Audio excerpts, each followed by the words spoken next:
Hormuz straight से भारत के लिए बहुत बड़ी खुशखबरी सामने आ रही है। तमाम तनाव और चुनौतियों के बावजूद ग्लोबल एनर्जी कॉरिडोर के नाम से विख्यात इस जल डमरू मध्य को पार कर कच्चे तेल के साथ एक टैंकर भारत की तरफ बढ़ रहा है। फारस की खाड़ी यानी कि पर्शियन गल्फ क्षेत्र में जारी तनाव और ईरान की ओर से हॉर्मुज़ जल डमरू मध्य पर दबाव बनाए रखने के बीच ये खबर सामने आई है। इराकी कच्चा तेल लेकर एक स्वेजमैक्स टैंकर के भारत की ओर बढ़ने की खबर आई है। जहाजों की आवाजाही पर नजर रखने वाले आंकड़ों के अनुसार कैरोलोस नाम का ये टैंकर हाल के दिनों में हॉर्मुज़ स्ट्रेट को पार कर ओमान की खाड़ी में पहुंच चुका है और अब अरब सागर के रास्ते भारत की ओर बढ़ रहा है। एनर्जी क्राइसिस के मौजूदा समय में भारत के लिए ये बहुत बड़ी खुशखबरी है।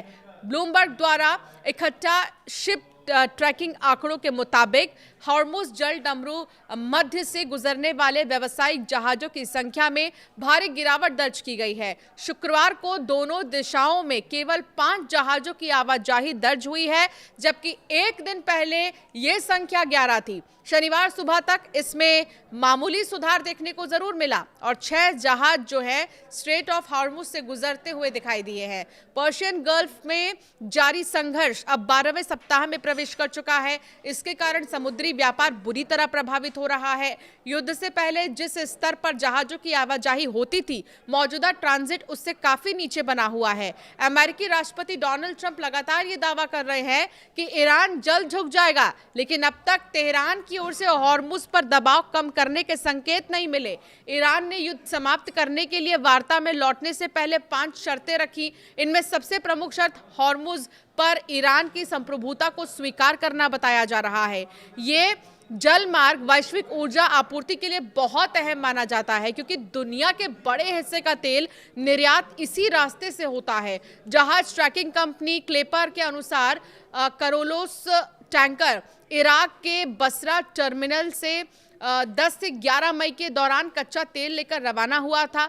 यूरोपीय संघ के सेंटिनल-2 उपग्रह से मिली तस्वीरों में भी समान आकार और रंग वाला जहाज बसरा के लोडिंग पॉइंट पर दिखाई दिया। गुरुवार को यह टैंकर ओमान की खाड़ी में देखा गया, जहां उसके ड्राफ्ट से संकेत मिला कि जहाज पूरी तरह तेल से लदा हुआ है।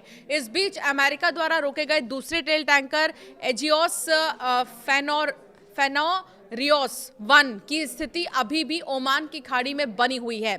ये जहाज इराक से वियतनाम जा रहा था और वहीं कियारा एम नाम का एक बहुत बड़ा क्रूड कैरियर भी बसरा से तेल लोड करने के बाद पर्शियन गल्फ से बाहर निकल चुका है।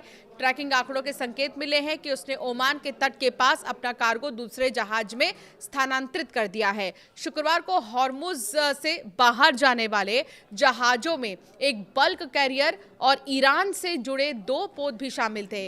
इनमें एक फ्यूल टैंकर और एक कंटेनर जहाज शामिल है। इसके अलावा चीन से जुड़ा एक एलपीजी कैरियर भी बाहर निकलता देखा गया है। शनिवार को भी अपेक्षाकृत अधिक गतिविधि दर्ज की गई है, जिसमें एक प्रोडक्ट टैंकर, 3 बल्क कैरियर और पशु ले जाने वाला एक जहाज पर्शियन गल्फ से बाहर जाते दिखाई दिए।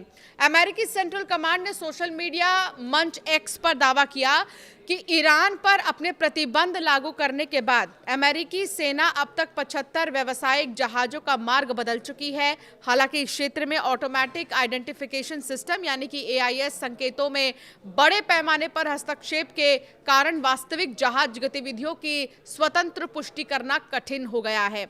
ईरान से जुड़े कई जहाज लंबे समय तक अपने ट्रैकिंग संकेत बंद कर देते हैं। कई मामलों में ये संकेत मलक्का जल डमरू मध्य के पास जाकर जो है दोबारा सक्रिय होते हैं, जो ईरान के खार्ग द्वीप से लगभग 13 दिन की समुद्री दूरी पर स्थित है। ऐसे में आने वाले दिनों में हॉर्मुज़ से गुजरने वाले जहाजों की वास्तविक संख्या में संशोधन संभव माना जा रहा है।